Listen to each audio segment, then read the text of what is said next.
today we are talking about something that is so important to all of us, and that is, what do we do when we want to support our kids in struggle? And you have a lovely story about how what happened with your kids. So tell us about that, and let's see what can we learn from it. Yeah, so this is the story I used because it was so clear to me that I made a choice different from what I normally would do. It was summertime. We're in the US. The kids were outside playing in the yard, and I'm upstairs, sweltering heat, up in the top room, just packing all the stuff we bought in the US, trying to get it back into the suitcases.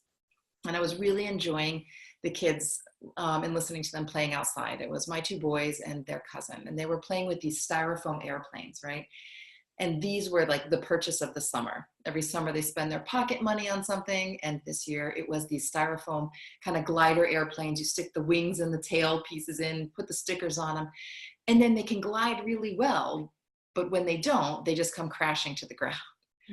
And I remember when they bought it, I was thinking, is this really the best purchase? Are you sure you want to buy this? You know, these things break easily. Like, yes, they're so much fun. And these are the big ones. And okay, it's your money. And they bought them. And I was really listening to them, having such a great time with them. Like, okay, worth every penny. The sounds of summer felt so good. And then literally the next thing I knew was the doors of the room slams behind me. I turn around and look, and it's one of my sons just face down on the bed in complete upset, crying hysterically, face into the blanket. Oh dear. Okay. And what were you thinking then? What did you want to do when you saw that? Honestly, my first thought was, you know, what happened? Did the plane break? Yes, he confirmed that's what had happened. The plane crashed and it broke. And my first thought was, great, now I don't have to pack that bloody thing into the suitcase. Nothing more is gonna fit, because that's where my mindset was. I was so stressed about the packing. Yeah, totally.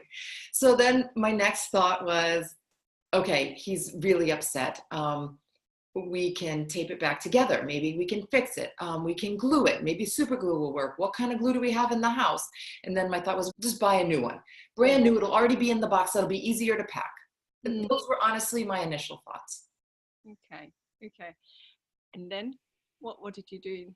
Did you do that, or did you do something else? I didn't do that. And this is why it makes it a good story for me, because it was a break from my usual. I think those would have been my usual go-tos, like, I told you so.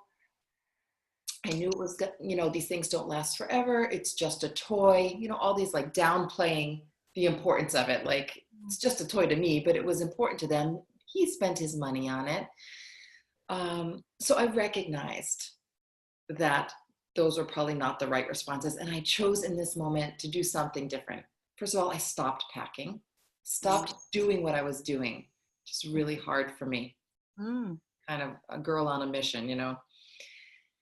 I threw myself on the bed with him, put my face right next to his face and said, I'm so sorry. I know you guys were having so much fun out there with it. I could hear you. I was even enjoying it. I know this is so sad and upsetting. And then I just sat there and said, nothing more.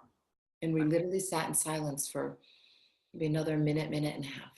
And that feels long, doesn't it? Extremely. It feels forever. And what happened after you endured the discomfort of sitting in silence? He settled right away. Okay. He immediately, the sobbing stopped. His face was still down. He was still in it, feeling it, but the sobbing stopped. I recognized this is it. Of course, he's still with the emotion, but he's not lost in it anymore. He's heard. He's been heard. Yes, that's the gift, being heard. Yeah, I acknowledged his emotion, and I think this is the part I miss sometimes. Like, I know the emotion's there, and of course, by acknowledging it, I think acknowledging it is like, you know, taking it away or getting rid of it or moving it out of the way, mostly so I can get him past this, through this, back out the door so I can continue packing. Yes. if I'm honest. Mm, absolutely. So in that moment, what you're describing, really, you chose empathy. You Yeah. chose to make space for him to create a space, a safe space, to get yourself out of the way, create a safe space so that he can process and be heard and be seen, and validated that was hard. That's essentially, I see you in your suffering, I see your pain, and I'm not judging it, I'm not trying to fix it, so that you Exactly. can process it. So I mean, there were a couple of things you did there, and I'm going to venture there were like about four things that happened. Tell me. Good to hear. And I think that the first thing that you had to make a choice is to actually recognize that he is in distress. I mean, it was obvious that he was crying. This time it was quite obvious, yeah. Exactly, but you had to recognize it as a suffering that is deserving of your time, deserving of your stopping, deserving Yes. of your dealing with what's happening for you, and just sitting down for, at that point you didn't know how long is it going to take. Yeah. And I think the next step after that I recognize now that you're starting that I did was, after stopping, there was this period of choice. Like, I'm making a decision, like, am I going to go with the fix it, great, I don't have to pack it, it was just a toy route, or am I going to go into the empathy with him? And there was that decision point I made. Mm. I had to make that choice. Yes. Then I could empathize and say these sort of statements that allow him to feel heard. Mm. So when you felt him calming down and he started sobbing, what happened with dealing with it? Did it happen after that? Yeah, actually, then we were able to sort it out, right? Then we made a plan. Then Okay. we made a plan, that, he had, extra money, and he hadn't spent all of his summer money, and he wanted to buy a new one and bring a new one home. Okay. And he knew it might not also last forever, but we couldn't get there to that solution until we had sorted the emotions out first. So yeah, I think that was the step. It was acknowledging his emotion, making my choice, choosing empathy and empathizing with him, then solving it and sorting it out. And I think what it's important to make a point maybe there. I think you could have possibly, you could have gone from, okay, so you're upset, let's buy a new plane, end of story. But I think there is something that happens when we choose empathy that doesn't happen when we choose to fix. Yeah. Yeah? Yeah. It was, How would you name that? as soon as you said it, I knew. I'm Yeah. like, it was complete connection. Connection. Right? Yeah. I was connected with him. He was connected with me. We were in it together. I took the time to stop, and we did in the end solve the problem. But first, he knew he was going to be heard. Yeah, through connection, solving problems through connection.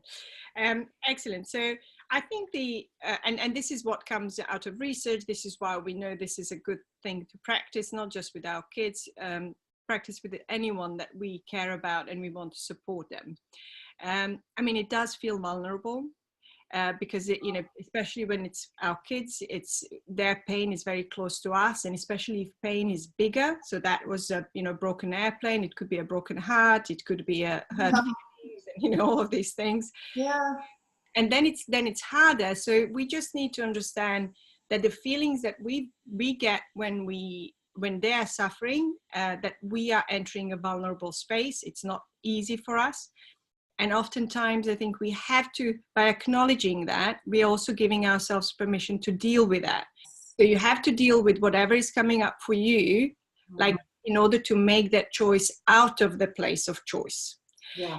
And it's a skill. We mess it up. I mean, I've been doing it for years, but, not just with kids, but like, in professionally. And sometimes I totally nail it. Sometimes I have a huge mess. But the thing is, it's not something that we are born with. We practice it. We practice it because we value connection. And that's the key thing. When you're in struggle, like, what makes it better for you? Mm. What do you want people to do? What do you want them to not do? I'd really like to hear that side of it. And also then when they are on the other side, where they're the one that needs to receive this struggle, receive the story, be in a hard place with their child or a friend, what gets in the way for them of going to empathy? Tell us what it is. We'd love to hear all about it. I think that could be a really good conversation. Super. Great. Thanks for joining us today. Thank you.